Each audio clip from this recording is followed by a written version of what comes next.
He comes and goes on a rainbow. How about it for the Culture Blaster, Michael Snyder, everybody? Hey, hi, I'm here. I am the harbinger of the Memorial Day holiday weekend. I'm feeling very Harbinger's festive. a ding word. Yeah. Our Giants are doing pretty well. The kids are all right. I remember that old Giants advertisement back in the day. You gotta like these kids, and boy, it's true. Matos and Ramos and Luciano and Kyle Harrison. They brought an infusion of energy, and I hope it continues. And we see this weekend whether they can keep the wins coming against the New York Mets. Kim, I'm glad you brought up Bottle Rock. Every time I hear about Bottle Rock, though, I think it's some kind of music festival for babies, like with Barney and the Teletubbies headlining. It's Bottle Rock. Don't forget to use the formula, everybody, and keep your nipples ready. There should be a baby convention called Bottle Rock. You're right about that. It's crazy. As far as Nikki Haley, honestly, every time I see she goes full duplicitous on us, I think of that old song from 1966, Nikki Hokey, which was written by P.J. Proby and performed by like Bobby Gentry and Aretha. Nikki Hokey, how did they know that this was going to be a Hokey Nikki so many years down the road? That's a terrific reference that I have no idea what you're talking about. It's a great song. It's very much a Cajun, swampy. I love it. Nikki Hokey. That's why we love you. Do not love Nikki Haley.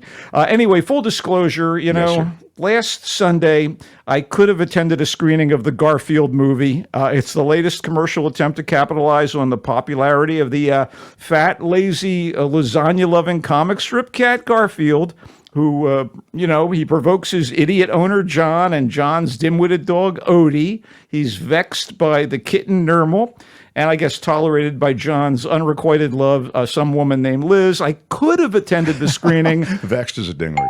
But I passed. You know how Garfield hates Mondays, Mark? Yeah. I hate Garfield. Anyway, I did not. So you did not go to the Garfield screening? The perfect Garfield movie in my mind would be like Odie gets rabies and bites John, who dies horribly, and then you know what? That's how dare you insult Garfield, that sweet cat. I know. You don't even see the movie, and you still. I think your insulting privileges should be removed when you haven't seen the film. Well, I'm just saying. I'm talking about the general, I see. Overall. You're aware of the franchise. I am all too aware of it. Let's move on to another movie rather than the Garfield movie, which I think I made the right choice not going. I just have that feeling. But anyway, let's get down to business with Furiosa.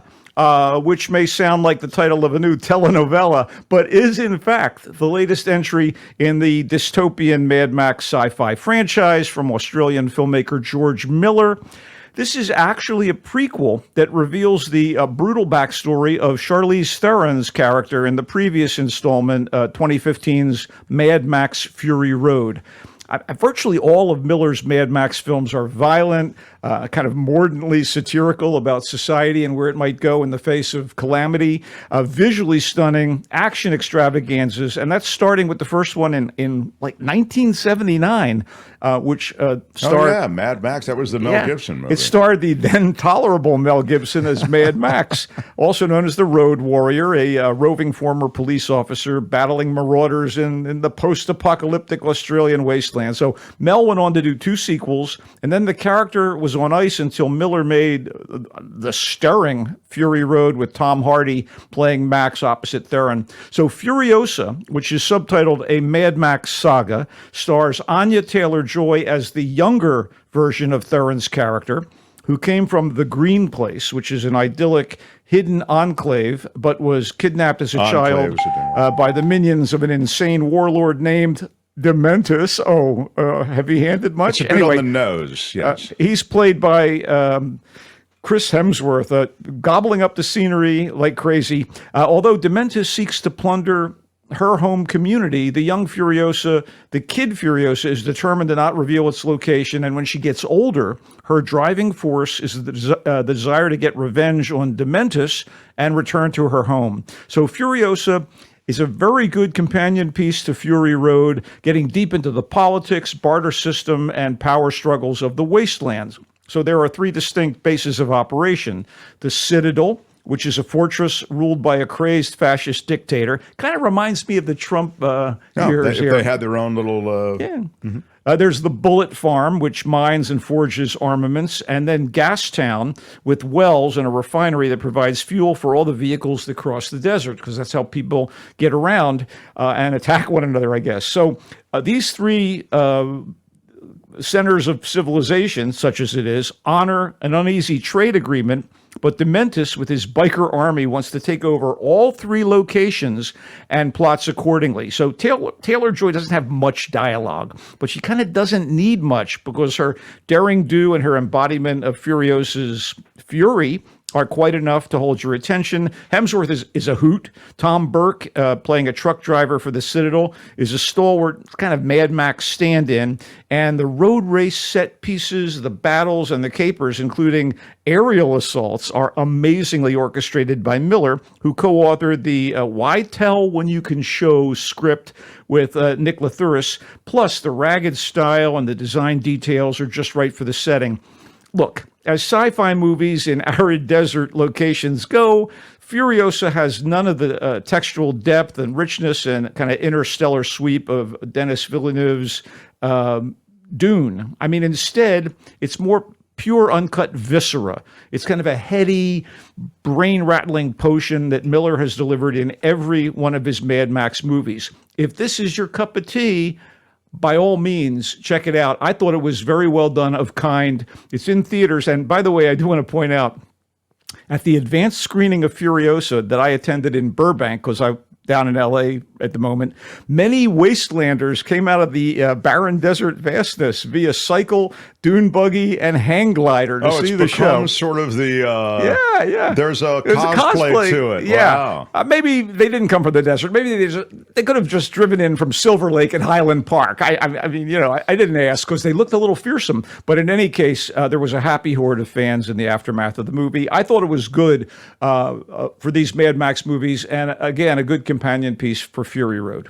Some word about Mel from Alan Rossi says, when on location shooting The Bounty, crew members told me that he was picked up, Mel Gibson was, for DUI. And Mel said to the officer, "Hey, I'm Mad Max." I hope that's true. It's fellow peace officer. All right, let's go to a movie I can unreservedly praise. I mean, I really liked Furiosa. I thought it was well done for what it is. But this is a movie I can wholeheartedly recommend if it's viscera's a ding word. Yeah, your cup of tea. Richard Linklater is one of my favorite filmmakers, so there's an advantage to this film that other movies may not have because he made it. I've been on board with his work from early efforts like the high school comedy Dazed and Confused, the unfettered fun of School of Rock, which turned into a little mini industry with a Broadway show and all that, and more experimental stuff like there are those movies Before Sunrise, starring Ethan Hawke and Julie Delpy, and the sequels. And he did this Oscar-winning 2014 movie Boyhood that was shot over the course of more than a decade with the same actors, Ethan Hawke, Patricia Arquette, Eller Coltrane, and Lorelai Linklater, who is his daughter, by the way, portraying father, mother, son, and daughter throughout the movie in order to watch the family, in particular the son, grow and change as time went on. It's really an amazing I remember you gave film. it a really good review. Even Linklater's lesser-known movies, like Everybody Wants Some, which is a personal favorite of mine, and I highly recommend that you seek out.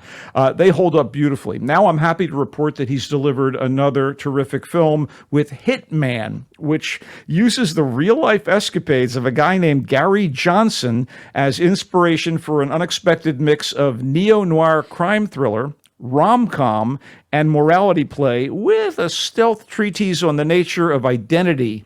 And for all that, it's fun. It stars the square-jawed Glenn Powell, who had a significant supporting role in Top Gun Maverick, and upped the ante as leading man opposite Sydney Sweeney in the recent hit romantic comedy Anyone But You.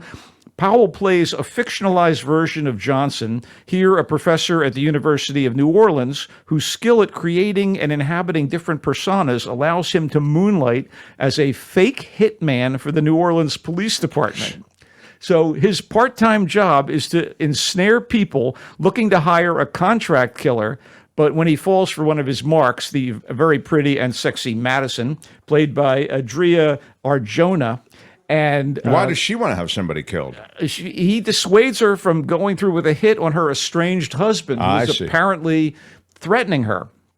So she responds to this character that Gary is portraying, and they start an affair, which gets increasingly risky for both of them. Wow. So even though the complications get dark, Hitman has more than its share of comedic moments. Powell, who was one of Linklater's two screenwriting collaborators on the movie's very sharp script, is impressive as Johnson, kind of funny and charming. You know what? I'm sitting there watching, I'm thinking, this is like a latter-day American version of Cary Grant. He really has that kind of quality. And he has great chemistry with Arjona. And the two of them bring the heat. And the supporting players are uniformly great, especially Austin Emilio, Retta, and Sanjay Rao as Johnson's cop handlers. And then the cast members portraying a string of would-be criminals who are targets for the police sting. They're hilarious. They're really fun to watch get their comeuppance. And of course, the New Orleans locations are super cool. Hitman deserves to be a hit, man. If you know what I mean. I get it. I see what you did. It's in theaters this weekend, and it's streaming on Netflix starting next Friday. Oh, now the real life person that was based upon Right. Was a real hitman or a real fake hitman? He was a real fake hitman. Okay, good. I just want to make sure I got that clear. That has to be really clear, but liberties are taken in this movie. Oh, I get it. It's I know. It's inspired not by a- the it's guy's not a- life, right. but that's all I'll say. Now that they mentioned cosplay, Viewfinder's president says, what is it? What's it called? Fanime Con?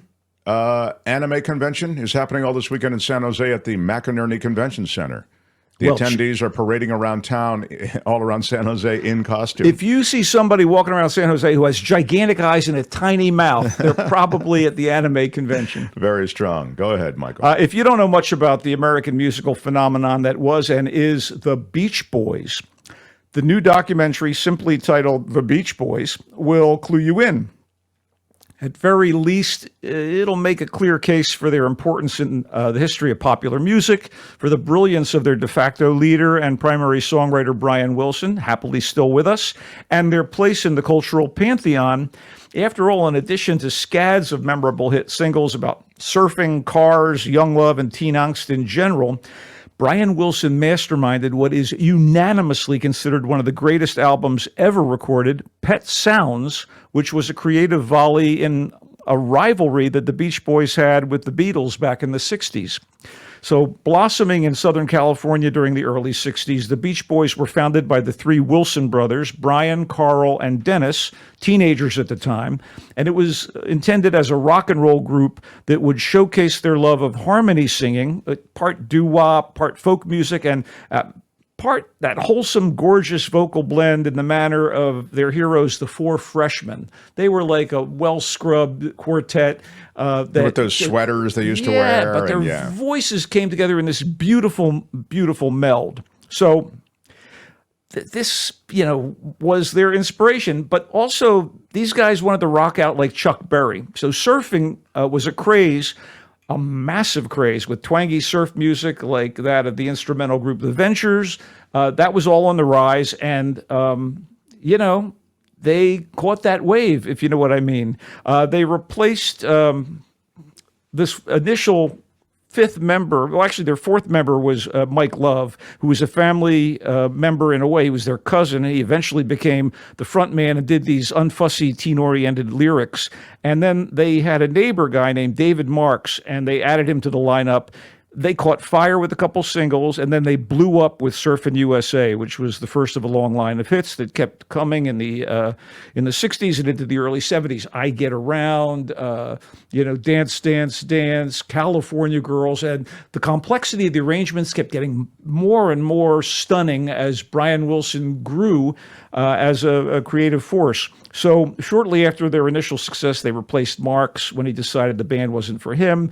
And it was another family friend, Al Jardine, whose instrumental skills were very valuable and whose own singing voice was this sweet addition to the I'd call them genetically matched harmonies of the other four boys. So the documentary is co-directed by Frank Marshall and Tom Zimney, and it refrains from delving too deeply into the darker parts of the band's story, only touching on Brian's fragile mental state, which led him from Surf City to, Breakdown City. They gloss over the legal squabbles between Love and the rest of the band, and they only add a short dedication to the late Carl and Dennis Wilson without placing their respective deaths in any context. But it does address the oppressive nature of their father, Murray, who managed them at the start of their career, and the short and strange acquaintance of Dennis and Charles Manson. They were acquainted back in the day, and the Beach Boys recorded a B-side to one of their singles that was, at least in part, written by Manson. They kind of buried this little piece of news over the time since then. But more importantly, the Beach Boys pays the majority of its attention to the band's music, how it came together, how it changed, and Brian Wilson's growth as a composer and producer, presenting excerpts from interviews with the Wilsons, Love and Jardine, and testimonials from peers and colleagues, including members of the Wrecking Crew, the LA studio musicians who collaborated on some of the group's most crucial recordings, Lindsey Buckingham, Janelle Monáe, Don Was, and all of that is fascinating, and those harmonies continue to thrill. So when the five main Beach Boys are shown singing an a cappella version of Their Hearts Were Full of Spring, in archival footage early in the movie, the hair on the back of my neck stood on end. And similar moments pepper the Beach Boys, and to my ears, they're reason enough to watch it. It is available to be streamed on Disney+. It's not deep, but it's, on the music side, it gives you all that you ever want to know about it. And to be clear, it would say documentary. It is indeed a documentary. Okay. It is not a docudrama. Okay, so sure. You're getting the real guys talking. Bruce Johnson, who joined the band. Glenn Campbell was a Beach Boy for a while. I didn't know that. Yeah, Brian hated touring early in their successful run of hit records, and they found replacements for him. And then he would join them when they were in Southern California or for special events. Meanwhile, he buried himself in the studio and was doing all these remarkable pieces of music that still today make your heart swell. And it was pointed out that, sadly, he's, turned over his affairs to conservator? Thank you. That's exactly the word I want. Maybe that's the case right now. There was a guy named Dr. Eugene Landy who was his psychiatrist. Oh, that was a huge controversy. Incredibly controlling. He is not addressed in this film at all. I was going to ask you. So it's not a complete and total picture of their story, but there's so much, and the concentration on the music is so exciting, and the music is so beautiful. You may want to dismiss it as teen baloney because of the early nature of their songs, but tunes like The Warmth of the Sun and Don't Worry Baby and God Only Knows and Good Vibration. Oh God, they're so beautiful. I can't even. Wow. Quickly, let's wrap up. I did want to tell people about a foreign film. That's right. I got to address that funky foreign thing. Love it. When you get back to those subtitles you love. Yeah, Farewell, Mr. Haffmann. And again, those who do not remember history are doomed to repeat it. This movie, starring the amazing French superstar Daniel Auteuil, is all about a Jewish jeweler and his family confronted with the occupation of Paris in 1941. And our hero, so to speak, Mr. Haffmann, sends his wife and children away to a protected zone at the time, and he's going to join them. His assistant, who is not Jewish, who is working for him, is bequeathed the store in a deal which would allow Haffmann to buy the store back after the war. So what ends up happening is he can't get out of occupied Paris. So he has to actually hide out in the basement of his jewelry store and dwelling with this former assistant as the front man, who begins sucking up to the Nazi generals and selling them jewelry that basically Haffmann makes because he doesn't have the creative skills of Haffmann.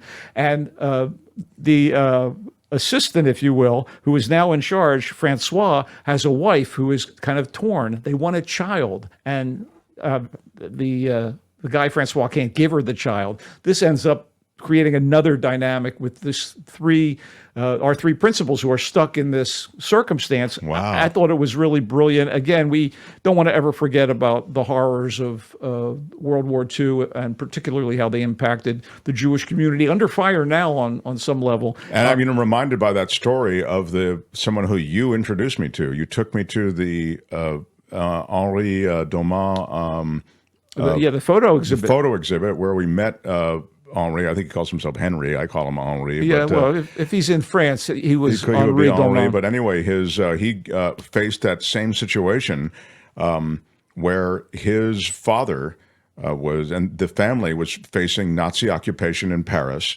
and his father was told, "Get out of here because the Nazis are going to, imprison you and you'll never be seen again." But he didn't feel he served in the French army, and he said, "Oh, they won't imprison me. I serve my country admirably." Anyway, point is they did incarcerate him several days later, and Henri never saw his dad again. Jeez. So there are a bunch of stories like that out of Nazi occupied Europe, and this is interesting. Mr. Haffmann. It's Farewell, Mr. Haffmann. Yeah, it's based on Philippe Daguerre's Molière award-winning play, and in addition to Daniel Auteuil being amazing as Joseph Haffmann, I have to say Gilles Lelouch, another very renowned French actor, is amazing as Francois Mercier, his assistant turned boss, essentially, and an amazing performance by Sarah Giraudot as Mercier's wife, Blanche. It's really well done. It's in theaters, and I highly recommend Farewell, Mr. Haffmann. Wow. Michael, you've really hit the ball today. You brought us some very big movies, and you brought us, in the case of Farewell, Mr. Hoffman, a foreign film where we'll likely be drawn in by a plot that sounds like it's multifaceted. Beautiful performances, too. Yeah. So Farewell, Mr. Hoffman, again, the Jewish jeweler in 1941 Paris, confronting a growing Nazi occupation. And that is in theaters at the moment. It is with subtitles in French. The Beach Boys on Disney Plus. That is the documentary that documents so much of the Beach Boys' music. Michael says it's really a great trip through their music. It's not a complete, total story of every aspect of the world of the Beach Boys, but there's a lot there to really love if you like the Beach Boys. Hitman is the Richard Linklater offering, and it stars Glenn Powell playing a fictionalized version of an actual fake hitman who worked with the authorities, and he falls in love with Adrienne Arjona. Is that how she? Adria. Is that how she says it? Adria Arjona. How does that? What's the name? Anyway, he falls in love with the client. A beautiful young actress. Yeah, someone who's trying to arrange a hit on her husband. He talks her out of that, and then the weirdness ensues. Yeah, Adria Arjona is a find. Adria and Arjona. Their chemistry is, part of the fun. So that's in theaters now. Again, it's called Hitman. And finally, firstly, he started with Furiosa, a Mad Max saga. It's the prequel to the Charlize Theron Mad Max offering. Yeah, with Tom Hardy, who's still contracted to do another Mad Max movie with Wow. Miller, by the way. And Mad Max has become sort of a little industry, maybe not so little, but it's got the Citadel and the Bullet Farm and Gas Town and big effects and huge shots and drone footage. And Michael said it's big, it's bad, meaning nasty. It's got all that Mad Max stuff, and you may like it. And we got some comments in the chat. People did like it. I will check. Yeah. You served up a lot of ding words, sir. We kind of keep track of them now. Mordantly was one. Viscera was another. Tom has them all. De facto was another. Comeuppance, treatise, bequeath. Dude, these are words I use in common I know, conversation. because you're an erudite, but I'm just going to give you the multiple dings. Oh, thank you.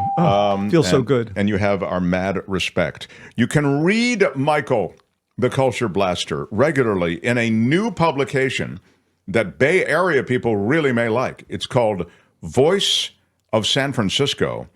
And where can people find it? You can go online and find it at www.thevoicesf.org. My most recent piece is a little something on film noir, but I'm coming up with a little piece shortly about Music City SF, which is a wonderful operation that's trying to bring culture and creativity back to a city that was eviscerated by COVID and by rising rents and services and the coming of the digital age driving out the artists. Eviscerate is a ding word. TheVoiceSF.org. Find Michael Snyder. TheVoiceSF.org. And there it is. You can see it. Tony's called it up for you there. The splash page. Yeah, you can also follow me on X at Culture Blaster and at Threads at Mike the Knife 123. Wow. There's a lot of ways to follow you, I'm learning. Yeah. Good for you, Michael. This is a classic Mark Thompson time waster. All right. Michael, thank you. We love you. He comes and goes. On a rainbow. Michael Snyder. Go Giants! Come on. You got to love my Michael Snyder. Come on. You know. The Mark Thompson Show. Hi, it's Mark, and I thought that was great. Hit the notification bell. You'll know whenever there's a new video being dropped, and please subscribe to our channel to help us save the universe.